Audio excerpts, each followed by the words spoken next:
guys, welcome back to the Fumble Live. Thank you all for tuning in today. So we have to talk about Trae Young and how the world has been sleeping on him. We're also talking about that whole rumor that LeBron's been trying to recruit Steph Curry.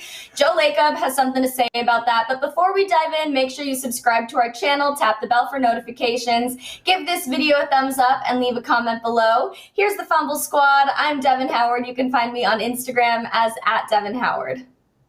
What is up, everybody? I'm Jackie Ray. You can follow me on Instagram and Twitter @JRayTheFanatic. Jackie, how are you doing today? How are you feeling? What are your thoughts? I'm doing good. I can't wait to get your opinion on something and post that. But let me tell you guys now, I am not going to be here tomorrow.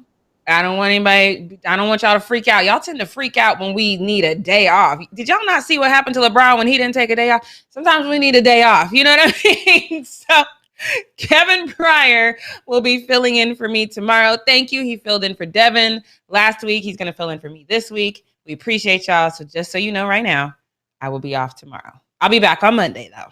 Yay. Yeah, Jackie, I'm glad that we're both taking a much needed day off. It's so funny. And I've noticed this as working as an on-camera personality for the last, 4 years or however long it's been. People do freak out whenever you need to take a day off or whenever you're not there covering everything that happens Saturday and Sunday. And it's like, are you expecting us to work 7 days a week and never have a vacation? Because that would be very tough. And the LeBron comparison that you just brought up is completely accurate. So we got to take our rest time. We got to preserve our health the same way LeBron does. Well, the same way LeBron should. LeBron doesn't do it enough. Yeah. Right. But yes, you guys, so Jackie is going to be out tomorrow. Kevin Pryor is going to be joining me. It's going to be my first time talking with Kevin, and I'm super excited about it. Also, just as a reminder, if you guys haven't checked out Challenge Accepted, that aired yesterday at 1 p.m., so make sure you look at that. And then, of course, we are still doing Fan or Faux Friday tomorrow, so submit your comments, questions, and clapbacks in the chat and the comment section, and we will be addressing them. It'll be me and Kevin tomorrow, so unfortunately, if you want a Jackie take, you're not going to get it, but that's okay. I'll do my best to do everything that Jackie would do, just like she was getting on you guys last week about the grammar and punctuation. I love that. That's the ultimate. All right, you guys. Well, let's jump into the news. We've got to talk about Trae Young. So he is carrying the Hawks, and he just deserves so much credit right now. It's time that everybody, including the media, stops sleeping on him. Now, I know on our channel, we talk about Trae. We definitely give credit where credit is due, and he's somebody that we bring up a lot. But when you look at, major news networks, they're not really covering him as much as they are other stars. But he really, I think, definitely deserves to be the center of attention lately.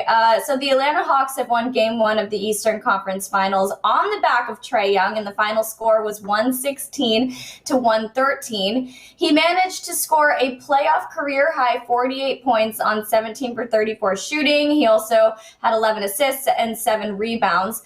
And those stats alone put him in some really, really great company. Of course, when you have numbers like that, you're going to be breaking some sort of record. So this is his 7th game where he scored over 30 points.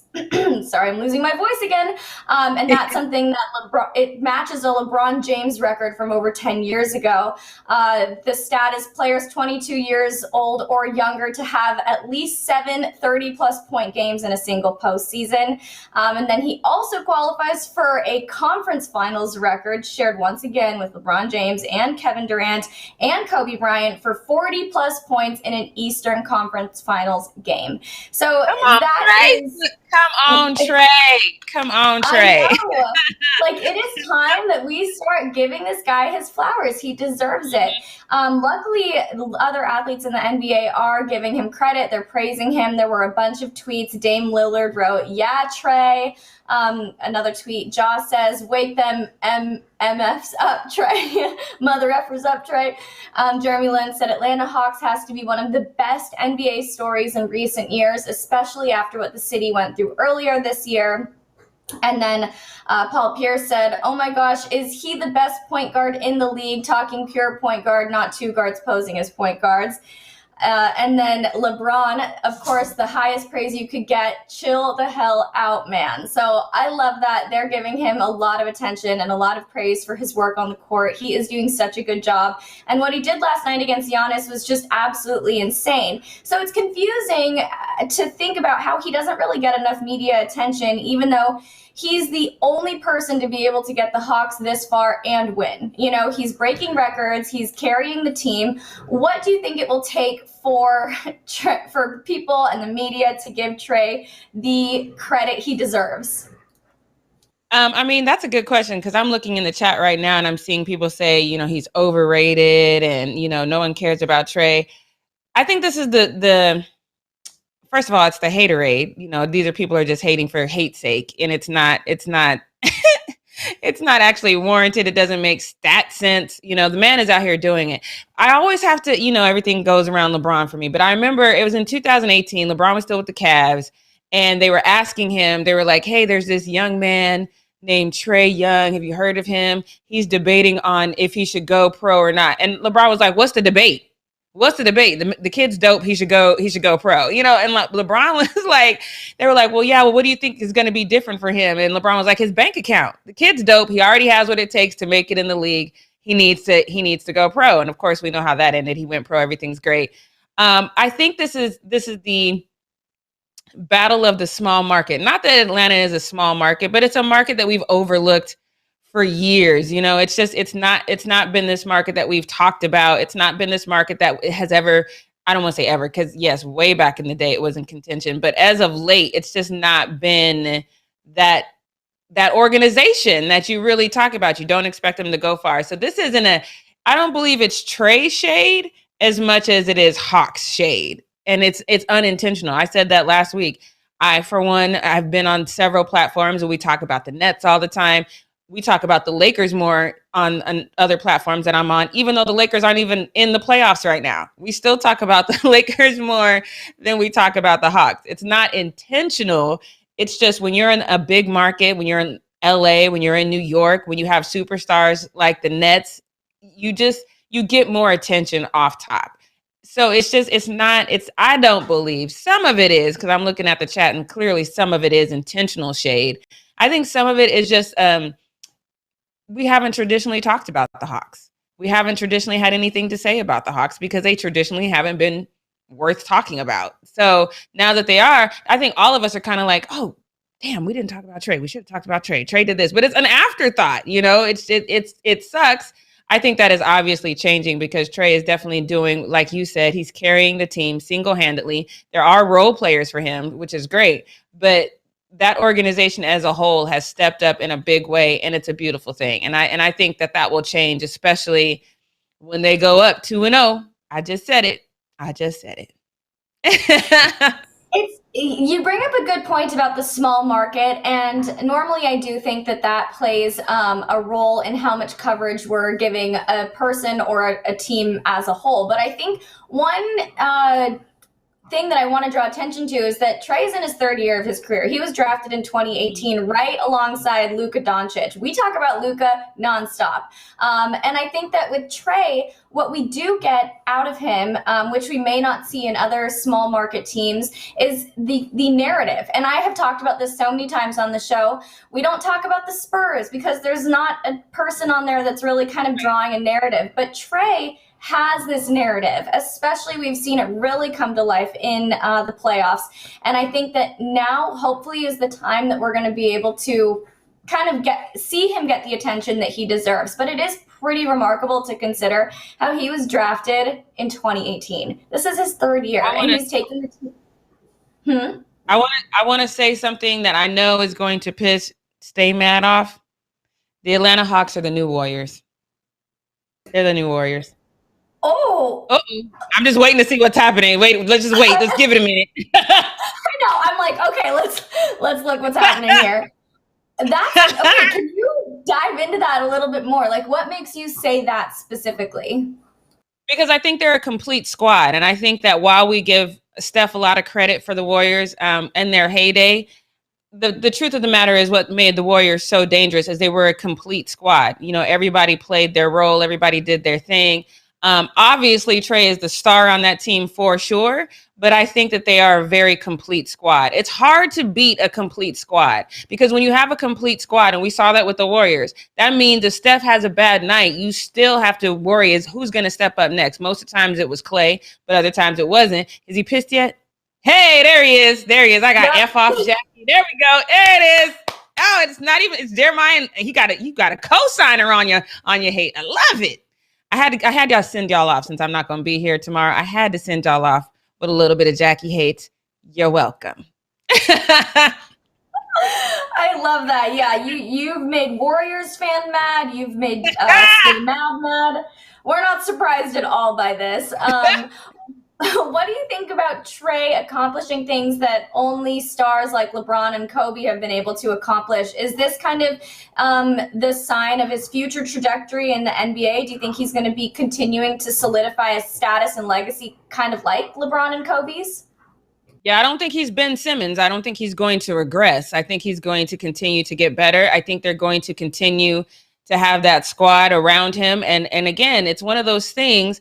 I don't think he's ever going to have to be like a LeBron per se or like a Kobe per se where you have to carry a whole entire team. I hope those days are kind of gone just for everybody. A complete squad is dope to see because it's just fun to watch guys just step up even when you don't expect him to step up. So I don't think he'll have to be that, but he's definitely going to continue to rise. His star status is going to continue to rise, and he's going to continue to bring attention to that franchise. And I think that's a beautiful thing. When y'all get mad, y'all really do stay mad. And I love every piece of this. This is just fantastic. He said, it's just Trae. Who is this? Solo D's. I don't think I've seen you before, but welcome.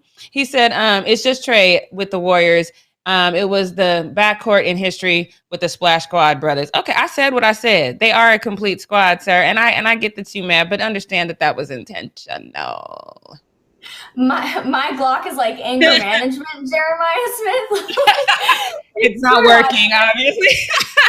Clearly, maybe you need to double up on the lessons or the time in those classes because something's not working. Something's not hitting home right now. Especially when I can say something and you're just going to be Tasmanian devil. Like, it's too easy. It's too easy. Which, by the way, if you guys can hear a Tasmanian devil in the background of my audio, it's because I'm dog sitting right now and she is making a lot of noise. But she's very cute. Can't be mad at her. But I want to go back to just the kind of Luka Trae comparisons because Luka, like I've said, we've talked about him extensively and the media loves him and, he's gotten a ton of attention. So what do you think is the biggest differentiating factor between Luka and Trae that makes it so that we pay so much attention to Luka, but not quite as much to Trae? Is it just because of the team that he's on?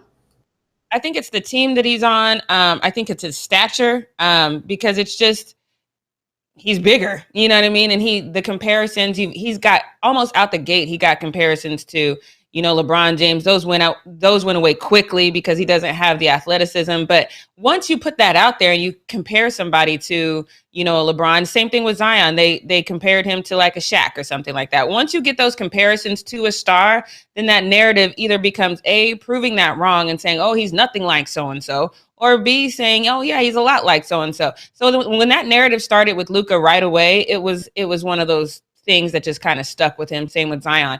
But we haven't heard a lot about Zion either now as of late because they're, just haven't measured up.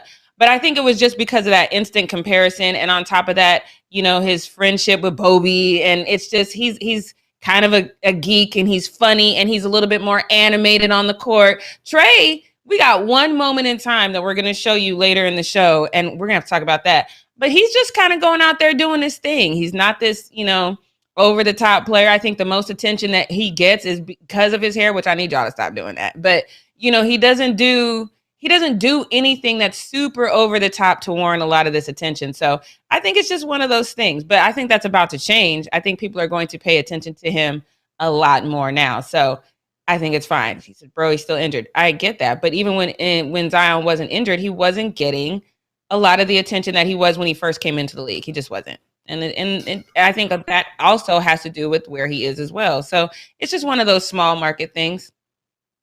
Yeah, I think that this kind of goes back to what we talked about earlier this week with the Devin Booker becoming the next Kobe Bryant comparison that Stephen A. Smith made. When you have somebody like Luka or Zion, who from the get-go they're compared to somebody like LeBron or Michael Jordan or Kobe or whoever it is, it already places them in this big box. It puts their feet in giant shoes, and then they're forced to try and fill them. I think Trae kind of coming in and people not having the same kind of intense expectations of him allowed him to come out and really show us what he can do now in year 3. And that was an all-time great performance, what he did.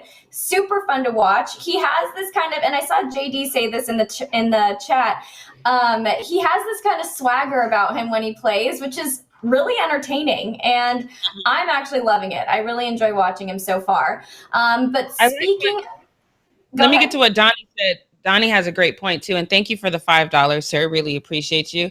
But I think this is another narrative that I've heard surrounding Luka a lot, especially because he doesn't have like a lot of athleticism. He says Luka's body don't really match his game. It's don't judge a book by its cover situation. I've heard that a lot as well. So I think that plays into why we talk about Luka so much more. So thank you. Very well said. And thank you for the $5. Appreciate you. Thank you for the $5. Loved it. Now, let's move on. We were talking about greats like LeBron James, so we're going to get into some little the behind-the-scenes tactics he's been using to potentially recruit Steph Curry, but the Warriors' majority owner, Joe Lacob, doesn't believe that that's actually a thing, or he doesn't feel like it's a threat at all. So we've heard that he's been trying to recruit Steph since the All-Star game, but The Athletic asked Joe Lacob what he thought about those rumors, and he said this, quote, "Look, Steph Curry, if he really wanted to leave at the end of his contract, he's a free agent. He's earned the right. He can do it. I said that with Kevin Durant. I'm still friends with Kevin Durant, and I still really like him, and I will always love him for what he did for this franchise. I have great respect and admiration for that for Kevin, and I would for Steph no matter what he does too.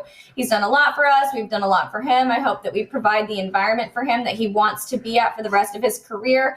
I'm certainly not worried about the guy you mentioned recruiting him. I don't think that's going to happen." So even if Joe is wrong and LeBron is successfully working to recruit Steph, it would take a lot of financial reconstruction and restructuring on the Lakers' end to get Steph from the Bay Area to LA. But I'm wondering if his confidence is a little bit misguided here. Does he need to be thinking about it a little bit more? So, Jackie, do you think that this is a safe assumption for Joe to make, or is he on point with his thinking here? I mean, I think it's a smart thing to say. You never want to seem like you're worried. You never want to seem like you're panicking and things of that nature. So what he said, I think, was very, very smart.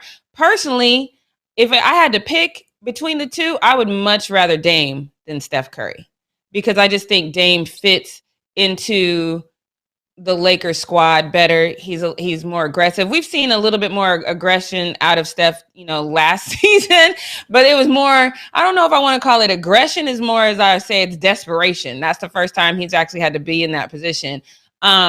Dame's style of play, his mental, just the way he embodies the game, and I'm not taking anything away from Steph. Obviously, Steph is dope, and what he does, he's fantastic. We say that all the time.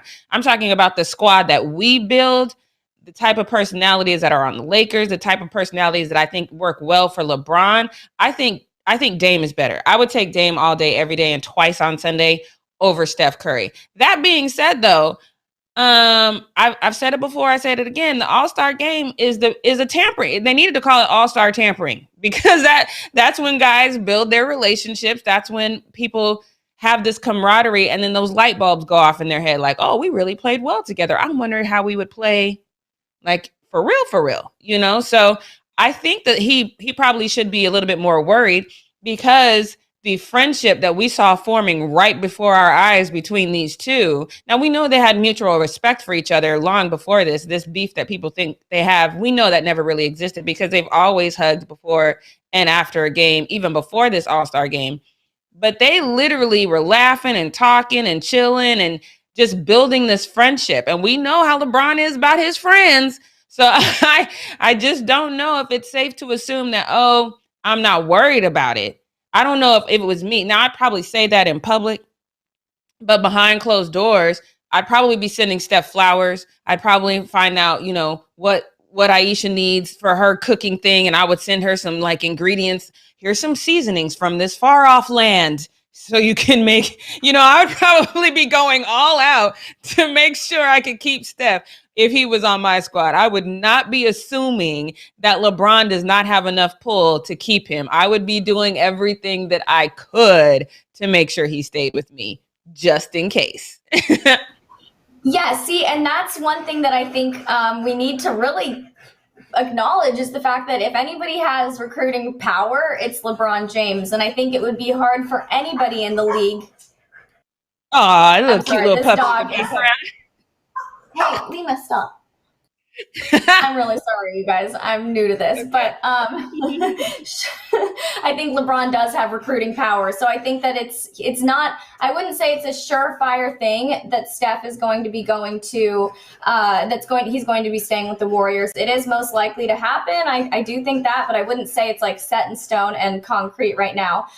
And my next question for you is, what if the Warriors lose again next year? Do you think that the story will change, that the narrative will change a little bit? No. And the reason why I don't think it'll change is because at that point, Klay's coming back. He's coming back from almost 2 years worth of injuries. So you can make a lot of allowances for that moment in time, because it is a mental rehab as well. You got to get back into the game mentally. You got to overcome any kind of little hiccups that you might have along the way. So you still need to give. And I've always said that when you're coming back from, and not even a big injury, 2 big injuries, you got to give some time for everybody to get back in the gel of things. So I don't think a bad season this upcoming season is okay, we have to throw our hands up in the air and figure out what's going on. No, you have to figure out how to get everybody to gel again, because it's been some time. So I definitely don't think you wash it off because of that. All right. Interesting takes here. Well, we'll see what happens in the offseason once those trades start going down. We'll see what Steph Curry decides to do. His contract is up this summer, so who knows? Might be a new future for Steph. Probably not, but maybe if LeBron is convincing enough. On that note, I'm going to tell you this, though. Wait, let me say this, okay? One little tidbit of information. If we all of a sudden see LeBron on, because he does a boys boat trip every single summer. If Steph is on that boat trip, he coming to LA.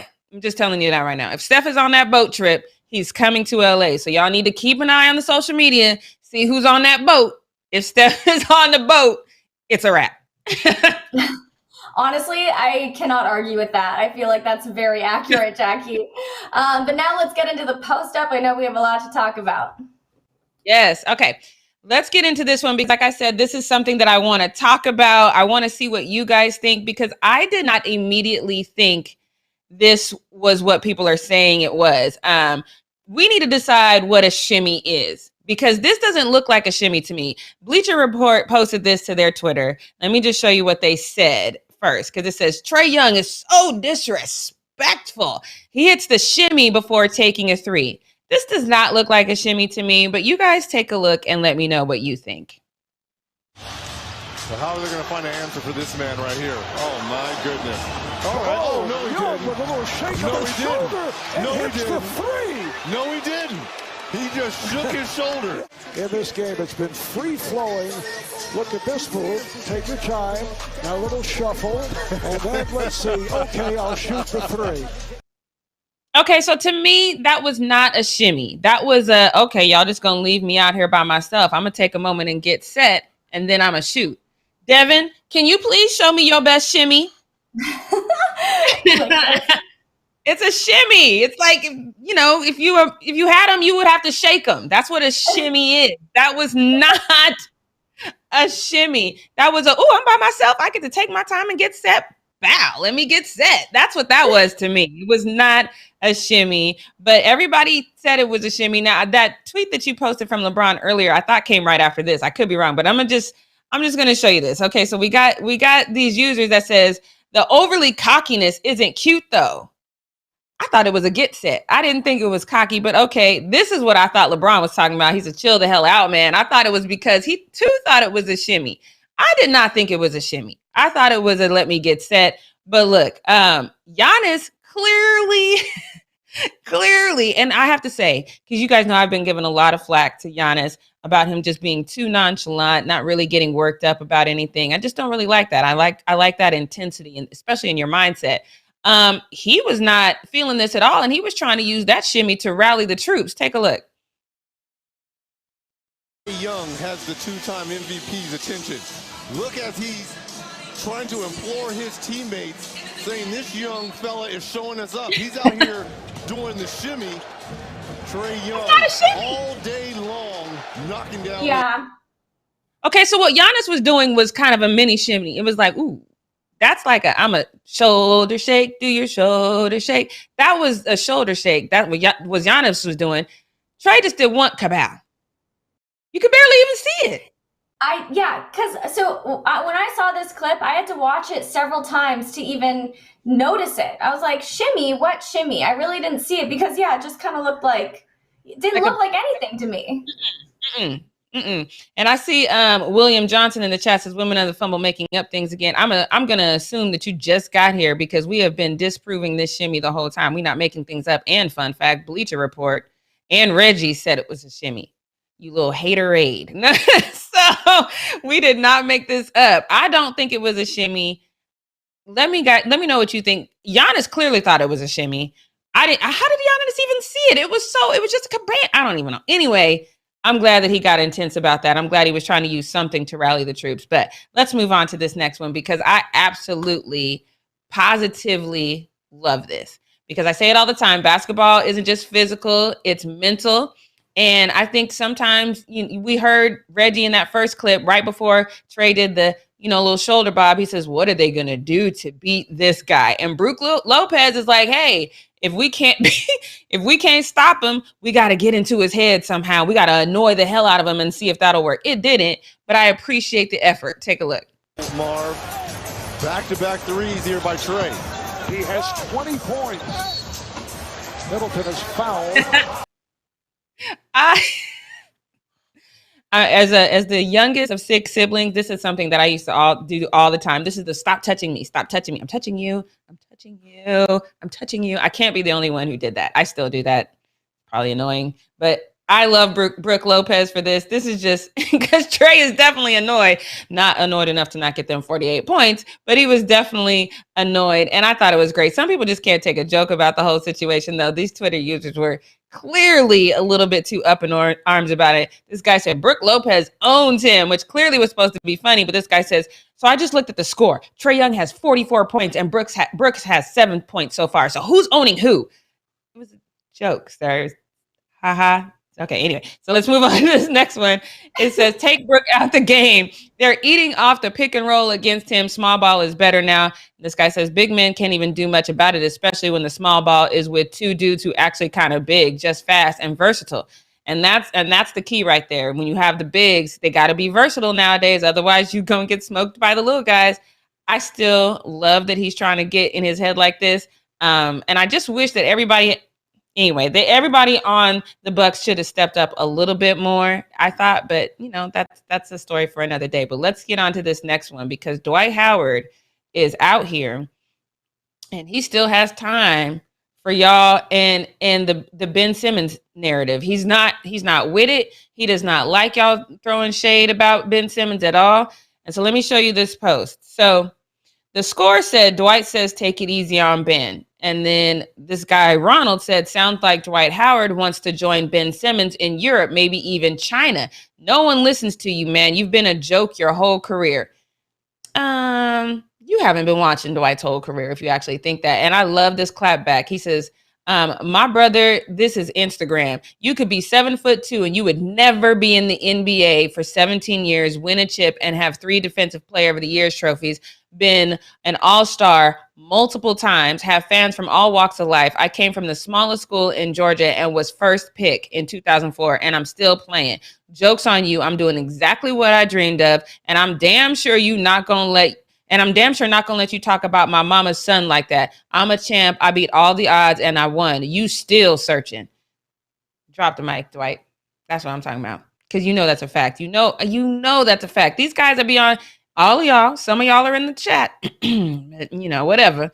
That be throwing that unnecessary shade that means nothing. I'm telling y'all need to look in the mirror and level your own life up. I love what this user posted on this next one because everyone was here for Dwight. Says way too many people don't actually recognize how dominant Dwight once was, and that's a fact. And this guy says to say Dwight was a joke his whole career directly shows your age, which is not more than 15. I 100% agree with that because that's the only way that you don't know that Dwight used to be dope is if you was like 15.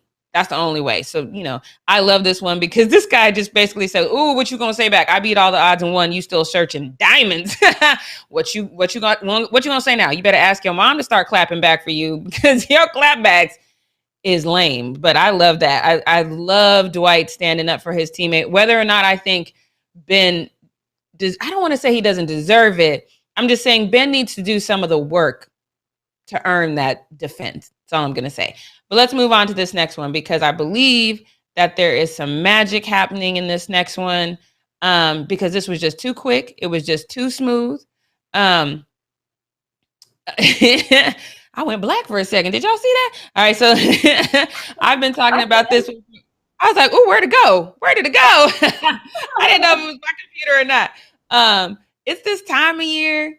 This happens all the time. You guys are so quick with these photoshops. I don't know how much time y'all have on your hands, but this is the time of the year we start seeing people in weird jerseys and hopes and dreams, right? So this guy, Lorenzo says, "What we thinking, bro? Damian Lillard, new legacy here in the 801 with Spider Mitchell."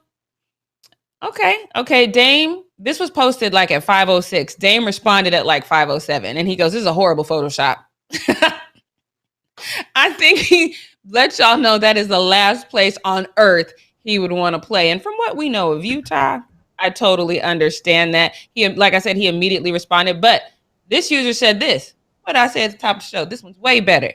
Guess what he didn't do? He did not clap back to this one. So just like I said yesterday, Carmelo and Dame to LA. Devin, what do you think? I love that his reaction to the Jazz one is just terrible Photoshop. Like Right. he doesn't even want to give it any sort of attention. He's criticizing the person who did it. I think he looks better in a Lakers uniform too. So I'm for that one. That's all I'm saying. It looks good. It's with the purple, it just works. I'm just telling you, Dame. Okay, well, here's the but. My question for you. If Dame is willing to leave Portland and ends up in Utah, would you support that because he would have at least a better chance of winning a ring? Oh, yeah, I'd support that. He'd be there with Rudy. Y'all know I love Rudy. I'd support it. Okay. I'd much rather him here, but I would support it. I'd support that move. And then Utah instantly levels up, you know what I mean? And that's good for my boy Rudy. So, yeah, I support all that. I like Donovan, too. I don't want y'all to think I don't like Donovan, but Rudy is my guy. I've taken him under my wing because y'all just threw him too much shade, and I ain't like it. All right, so let's go on to this next one because this next one, when I saw this in real time, and I was like, "What the hell did I just see?" And I rewound it. So when I saw Bleacher Report posted and say this is some sort of magic, I was like, "Okay, this isn't just me."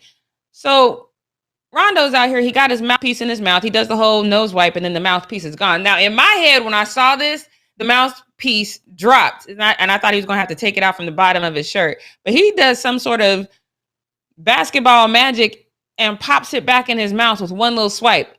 I would have had to fiddle with that. Rondo got hands. That's all I'm saying. He got hands. I thought it fell into his shirt, into his jersey. I did too. So that's why I was waiting, because when I was watching it, I saw him do that, and I was like, he's going to have to untuck his shirt and get it out. He never did that. Mm-mm. So he just popped it back in, and I was like, okay, magic hands. I see you. Why that grabbed my attention, though, is probably, at first I thought, I was like, why am I paying attention to this? So I was really happy to see Bleacher Report post it because it wasn't just me. And then Rondo's looking around like, I wonder if they saw my magic. Did they see my magic? They bet it. They think it's in my shirt. It's not in my shirt. It's in my mouth. I'm telling you, got it. I'm glad it wasn't just me. And people had so many comments on this. I'm not going to post them all because I didn't think they were warranted. But I'm glad to know that it wasn't just me focusing on the most random thing in the world. So yay for us that focus on weird stuff. Let's move to this next one. Because I agree with this. They say that less is more sometimes. And I think sometimes, especially when you're in the limelight, instead of saying, this is how I feel, maybe you just let other people say it for you. And we've been talking about this draft class this whole show, this 2018 draft class. So we know DeAndre Ayton was in 2018. He was drafted first overall. He's in the conference finals. Luka was drafted third. He has 11 playoff games. Jaren Jackson Jr. was fourth. He was in the playoffs. And of course, we know Trae Young totally skipped over that number 2 spot because he just gets no love, right? And that is because Marvin just doesn't, he's not on a squad that's going to get him love. Marvin Bagley's just not in that squad that's actually going to do something. So the fact that he liked this post makes perfect sense to me. So let me show you this. So if you go to Marvin Bagley's Twitter right now, and y'all see on the bottom, you can get tweets and replies, media, and likes. Click his likes, and you will see that he liked this post from this user that says, "We got to get Marvin Bagley out of sack, man," because they're basically talking about the success of the top 4 2018 draft picks, and Marvin doesn't have any success. I'm not mad at that. I agree. You know, it's unfortunate because you definitely want to have the same kind of success as your top 4 brothers, right? That's just something that you would want to achieve. But this user says, "Hey man, don't be disrespecting Sack like that. He's not here for it at all." He says, "With all due respect, it's Sack's fault he gets hurt every play. It's Sack's fault when he does play, he doesn't play hard at all." Shaking my head. Don't ever disrespect a Sack. I mean, that's true. The man does have a problem staying healthy. We can't argue that. But this other user does not agree with that entirely. He says it's Sack's fault that they can't develop any draft pick not named De'Aaron Fox at all. That's a fair comment. However, I think both of these users are right, because how am I going to develop you if you can't stay healthy? If you can't stay healthy, you can't develop. So it's kind of a catch-22. I don't know if this is one of those things that we just have to put entirely on the franchise. But what do I say all the time? Staying healthy is a skill set. And if that's not a skill set you have, what? So I'm going to say both of you guys are right. I'm going to call this one a wash. And Marvin, you need to figure out a way to stay healthy. So let's go on to this next one. Because I can't wait to see what Devin thinks about this one. Because y'all remember, it wasn't too long in the distant past, Devin and I had this debate about Jay Williams. He said he had this conversation with Kevin Durant. I said at first that he was straight out lying. I changed that to maybe he did have a conversation, but he used it completely out of context, which is still kind of a lie. I'm going back to the fact that I think he was flat out lying now, because now he's developing a pattern of lying, because this is a flat, bold lie. So he posted this. So Woj posted, the Boston Celtics are finalizing an agreement to hire Brooklyn Nets assistant Udoka as the franchise new coach. And so look at Jay. He says, the first. Let me let that sink in for people who actually know Celtics coaching history. The first head coach of color for the Celtics. And even more importantly, he's one talented individual who has paid his dues. I understand the knee-jerk reaction to this, because we talk about people of color not being given the same accolades and the coaching jobs and opportunities that other people are. And so I understand the knee-jerk reaction. But Jay, I'm just going to help you out here, Jay. You don't break news. You just kind of regurgitate. So if you was the first one to post this, that should have been your first clue that maybe this wasn't right. So this Celtics fan site wasn't for it. He says, wow, Jay Williams first?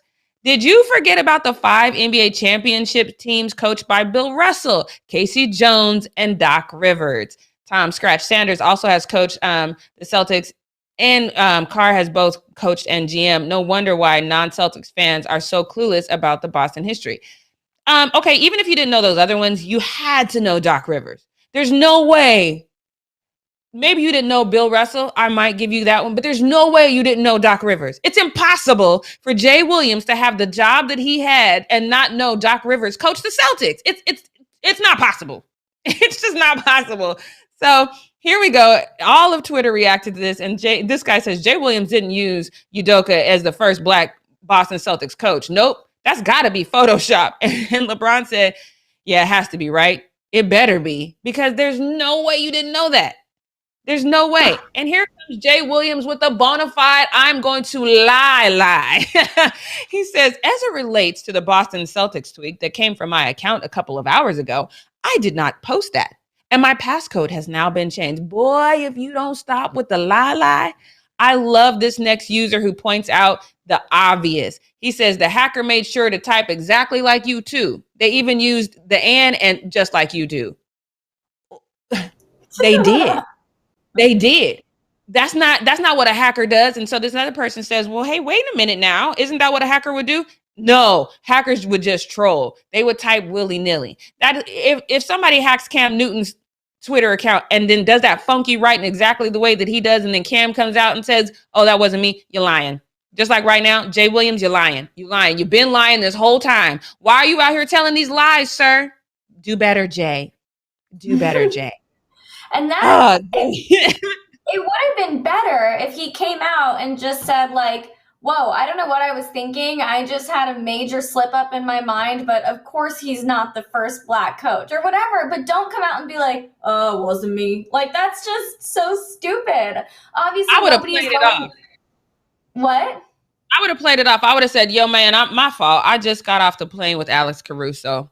We was engaging. I don't know what I was thinking.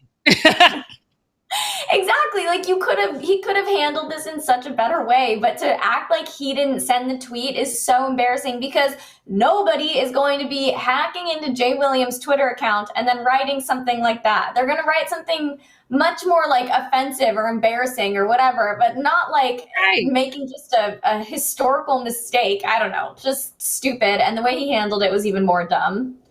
Yeah, I mean, if you're gonna lie, tell a believable lie.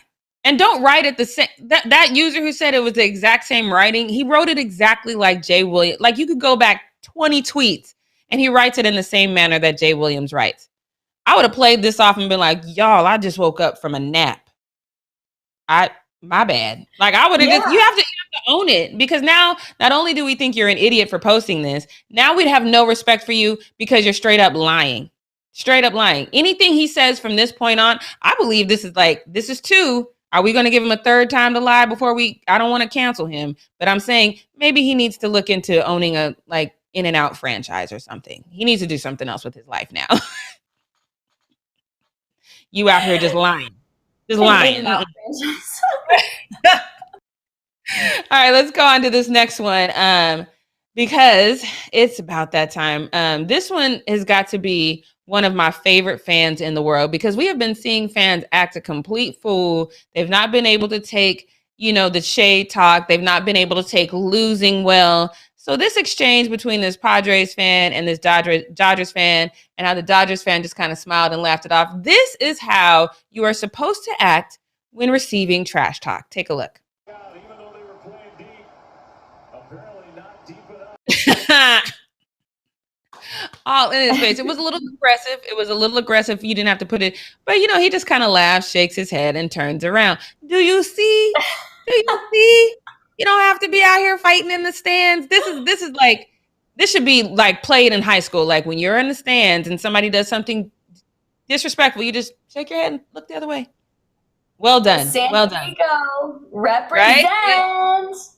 Yep, y'all got that win. Congratulations. When I went to San Diego the last time I went, it was the middle of pandemic. It was 4th of July last year.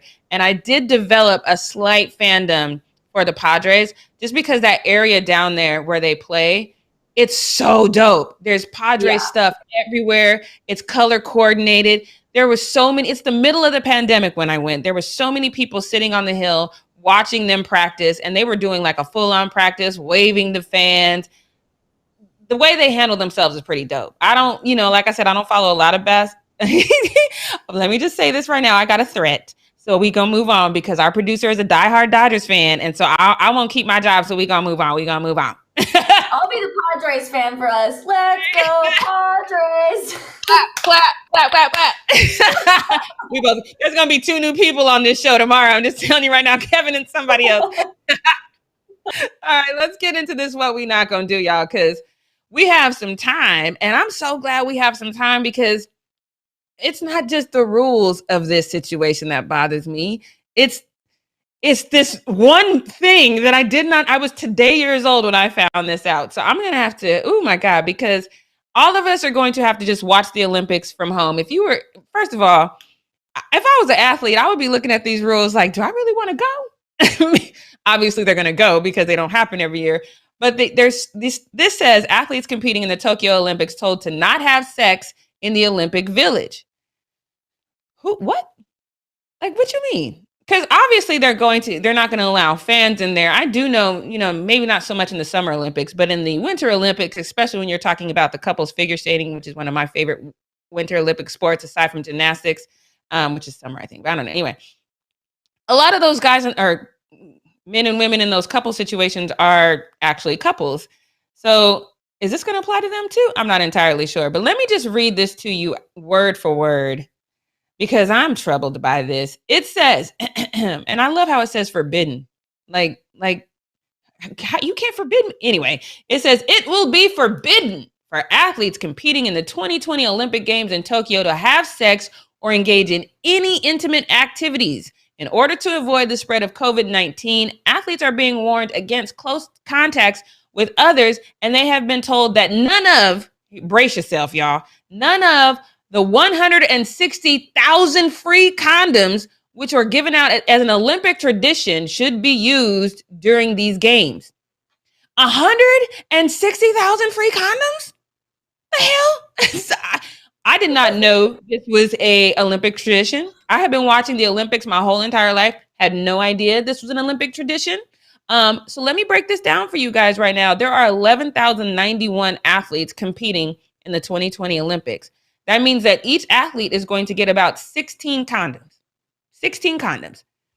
Instead of them using the condoms, they have been told they need to bring the condoms back home and use them for safe sex when they get home. I've got a question about these condoms still. Are they just basic condoms? Are they Trojan condoms? Are they ribbed for her pleasure? How?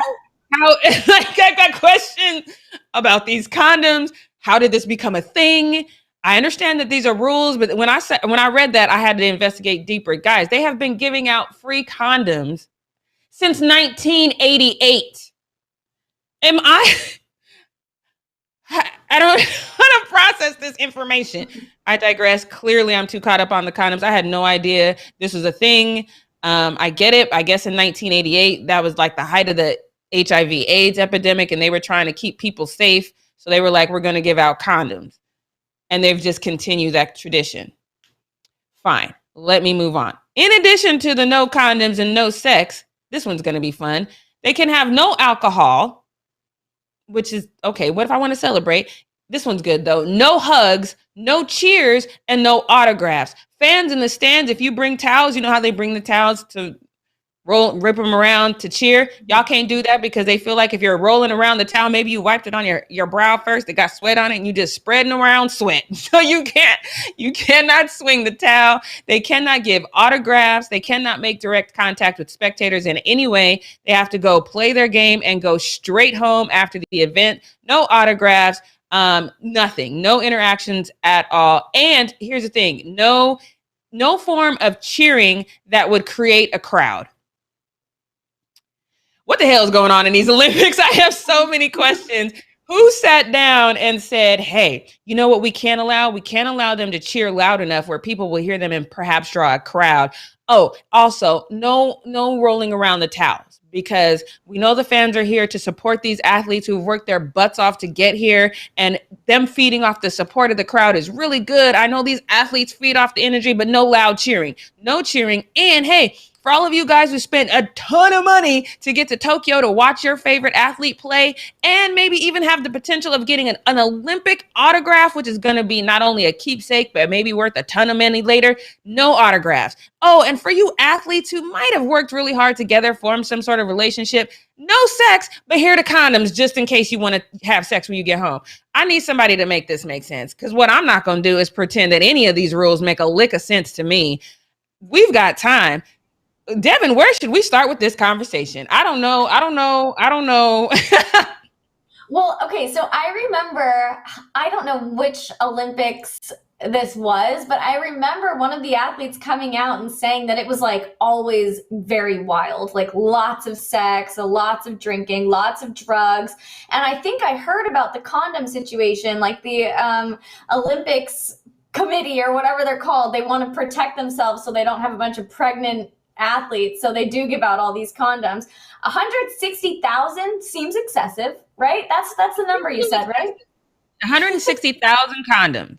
So that's 16 condoms per athlete. Yeah, that's a little much. That's a little 16 condoms per athlete. I mean, would I have time to play the game if I'm going to use 16 condoms just. No.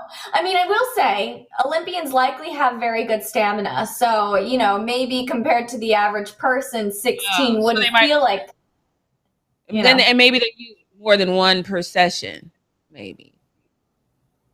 I mean, you said it was wild, so maybe they. Anyway, Yeah, this is not a sex That's channel. how my mind works, people. That's how my mind works. I get it. But yeah, I think that they are sending out mixed messages if they're handing out 160,000 condoms and then also saying no sex. You're never going to be able to control what people do behind closed doors. So to even come out with this rule, it almost is just like laughable, right? Like I understand what you guys are trying to do, but it's not like any athlete's going to be like, ooh, they said no. Like, no, you're going to do it anyway, right? Here's the thing is, especially in Tokyo. So, and if you're coming from the United States or anywhere else, you're probably going to get this weird, just fun fact. I went to Korea, and the way there's a row, and I'm sure it's called a name, but it's almost like the red light district. Maybe that's actually what it's called. But there's all these specialty condom shops on this street. And they've got, and I'm walking down the street by myself because I got lost. And this is not the place you want to get lost. And this is what you're seeing, right? So I got lost in Korea, and I'm seeing all these specialty condom shops. And there's some that glow in the dark. There's some that light up. There's some that actually kind of move a little bit. Now, if you coming from another place and you giving me specialty condoms and then telling me I can't try them out, like, so Jackie is cruel and unusual. That seems like cruel and unusual punishment. Plus, not to mention, everybody there has like a very good body. They're all super in shape, so it's like, of course that's going to happen. Yeah. And then what's the message we're sending? Because everything says right now, hey, we're moving on we're getting into a safer place. Most of these athletes, if not all, I believe, have to be vaccinated to go over there anyway. So if we're moving into this safer place, if it's safer for us to go outside, and now we understand COVID and how it moves, and we know how to protect ourselves from that, are we still at the place where we have to say fans can't cheer and is that still where we're at? Which one is it? Are we moving on to a safer place, or are we still in terror lane? I just need to understand what we're doing right now. Yeah, I don't know. I think that everybody's trying to just figure out the best course of action, because obviously the Olympics want to protect themselves and they don't want to have a COVID outbreak if that were to happen, or like a, big spread. But also, if we're having Coachella happen in the spring and concerts happening throughout the summer, like, I think that would be enough of a case study to know that it would be okay to let life go on as normal. I don't know. It's a weird time. It's a super weird time. And these rules, like, I kind of sympathize with them because they're trying to do what they can to protect everybody. But at the same time, they're just kind of coming off as silly and a little bit, it just trivializes things, I feel like. Especially when you're talking about the basketball players that are coming from just having arenas full of fans right now. Now they're going to go over there and play basketball and to people who can't cheer. Yeah. Make it make sense. That's all I'm saying is make it make sense, So what I'm not going to do is pretend that I understand what's going on here. Devin knew about this condoms thing. I was today years old when I found out about that, and I was low-key mortified. But that's just me. That's all I got for what we're not going to do. Well, before we wrap up the show, just a reminder, we have Fan or Foe coming tomorrow. Jackie's going to be out, but I'll be here with Kevin, and I'm super excited about it. Also, our producer has officially removed me from our private group chat because of my comments on the Padres. So, I think I'm done, you guys. I love the level of petty that's in our group. Like, and we don't hide our petty. We embrace it and we own it. And I love that about us. I really do. Oh my God.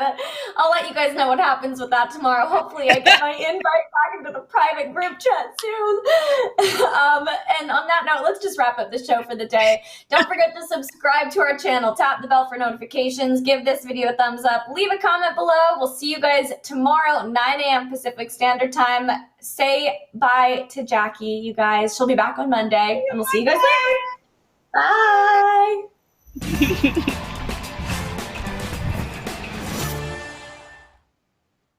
She thought I was joking.